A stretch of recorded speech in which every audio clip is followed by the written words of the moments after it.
14 kilometre পুরো হীরার স্তরে ঠাসা এক গ্রহ ঘুরছে পৃথিবীর আশেপাশেই। পুরো গ্রহ হীরায় ঠাসা। পৃষ্ঠের নিচে লুকিয়ে আছে 9 মাইল বা 14 কিলোমিটার পুরো হীরার স্তর। কোথায় এই হীরের জগৎ? না, আমাদের পৃথিবী থেকে অনেক দূরে নয়, সৌরজগতেই অবস্থিত। আমাদের অতিচেনা বুধ গ্রহের কথা হচ্ছে। সম্প্রতি বিজ্ঞানীরা এই অতিচেনা গ্রহের এক নতুন কম্পিউটার সিমুলেশন তৈরি করেছেন, আর তাতে বেরিয়ে এসেছে আমাদের চেনা গ্রহের এর অচেনা ছবি।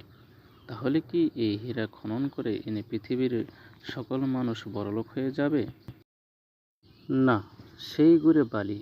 এই হীরা খনন করার কোনো সুযোগ নেই। সূর্যের সবথেকে কাছের গ্রহ। দিনের বেলায় তাপমাত্রা থাকে 430 ডিগ্রি সেলসিয়াস, আর রাতে নেমে যায় -180 ডিগ্রি সেলসিয়াসে।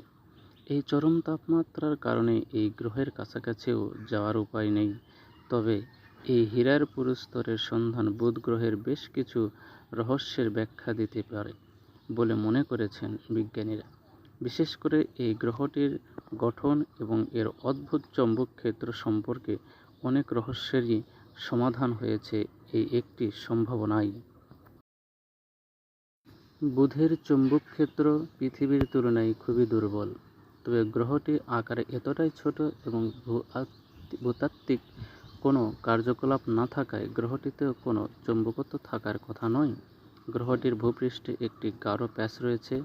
নাসার মেসেঞ্জার মিশনে জানা গিয়েছিল ওই প্যাচটি গ্রাফাইট।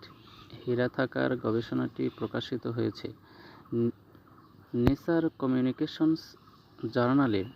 গবেষণার সহ-লেখক তথা বেইজিং এর Center for High Pressure Science and Technology Advanced Research বিজ্ঞানী ইয়ান হাউ লিন জানিয়েছেন, বুধ গ্রহের এই বৈশিষ্ট্যটি বিজ্ঞানীদের মধ্যে কৌতূহল সৃষ্টি করেছিল। তিনি বলেছেন, বুধে যে অত্যন্ত উচ্চ পরিমাণে কার্বন রয়েছে তাতে আমি বুঝেছিলাম এর অভ্যন্তরে সম্ভবত বিশেষ কিছু ঘটেছে।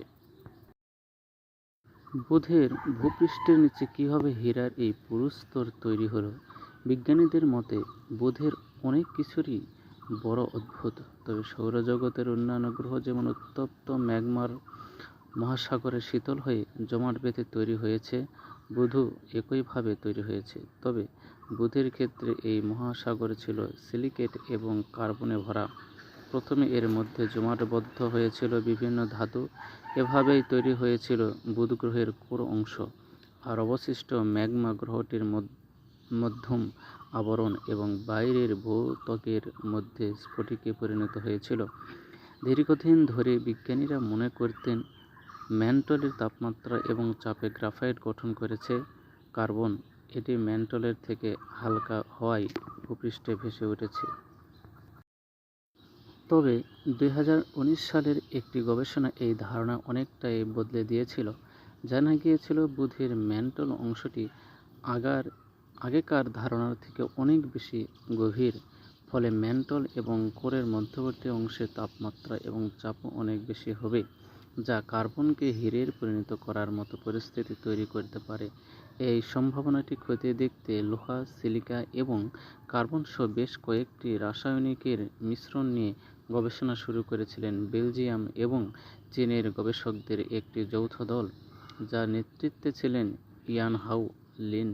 বুধের শিশুকালে যে ম্যাগমা মহাসাগর ছিল তা এই রাসায়নিকের মিশ্রণের অনুরূপ বলে মনে করা হয়, আর এভাবে জানা গিয়েছে বুধের গাঢ় পৃষ্ঠের তলায় লুকিয়ে রয়েছে চকচকে হীরের পুরু স্তর।